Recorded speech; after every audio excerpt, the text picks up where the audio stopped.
भगवान राम ने रावण का वध किया था और इसीलिए दशहरा का त्योहार मनाया जाता है। लेकिन ये वो तथ्य है जिसे हम सब जानते हैं। लेकिन दशहरा के बारे में हम यहाँ कुछ ऐसे तथ्य बता रहे हैं जिसे शायद ही आप जानते हो। क्या आप जानते हैं दोस्तों, रावण ब्रह्मा का परपोता था। नियमों के अनुसार रावण के पिता विश्रवा प्रजापति पुलस्त्य के पुत्र थे, जो ब्रह्मा के 10 पुत्रों में से एक थे। नंबर 2, राम का यज्ञ रावण ने किया था। रामायण के विभिन्न संस्करणों में से एक के अनुसार जब राम की सेना ने लंका तक पुल का निर्माण कर लिया था तो उन्हें शिव के आशीर्वाद की आवश्यकता थी, इसलिए उन्होंने एक यज्ञ की स्थापना की। हालांकि रावण इस क्षेत्र का सबसे बड़ा शिव भक्त था और एक अर्धब्राह्मण होने के नाते वह यज्ञ करने के लिए सबसे उपयुक्त भी था। नंबर 3, भारत के उत्तरी क्षेत्र में नवरात्रि के पहले दिन जौ के बीज बोए जाते हैं।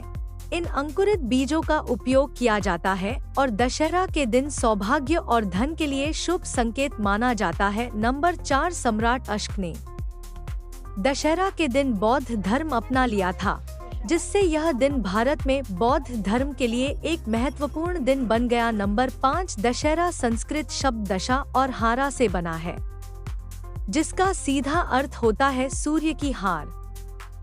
कहा जाता है कि अगर रावण का वध भगवान राम ने नहीं किया होता तो सूर्य हमेशा के लिए अस्त हो जाता। नंबर 6, महिषासुर असुरों को राजा था जो भोले भाले लोगों पर अत्याचार करता था। उसके अत्याचारों को देखकर भगवान ब्रह्मा, विष्णु और महेश ने शक्ति का निर्माण किया। महिषासुर और शक्ति के बीच 10 दिनों तक युद्ध हुआ और आखिरकार मां ने 10वें दिन विजय हासिल कर ली, इसलिए इसे विजयादशमी के में से भी जाना जाता है। नंबर 7, ऐसी मान्यता है कि नवरात्रि में मां अपने मायके आती है और 10वें दिन उनकी विदाई होती है। यही वजह है कि लोग नवरात्रि के 10वें दिन उन्हें पानी में विसर्जित करते हैं। नंबर 8, ऐसा कहा जाता है कि पहली बार दशहरा मैसूर के राजा के राज में 17वीं शताब्दी में मनाई गई थी। नंबर 9, यह त्योहार सिर्फ भारत ही नहीं बांग्लादेश और नेपाल में भी मनाया जाता है। मलेशिया में दशहरा पर राष्ट्रीय अवकाश होता। नंबर 10, दशहरा त्योहार को मौसम बदलने से जोड़कर भी देखा जाता है। दशहरा से सर्दियों की शुरुआत होती है। यह खरीफ की खेती का मौसम भी होता है।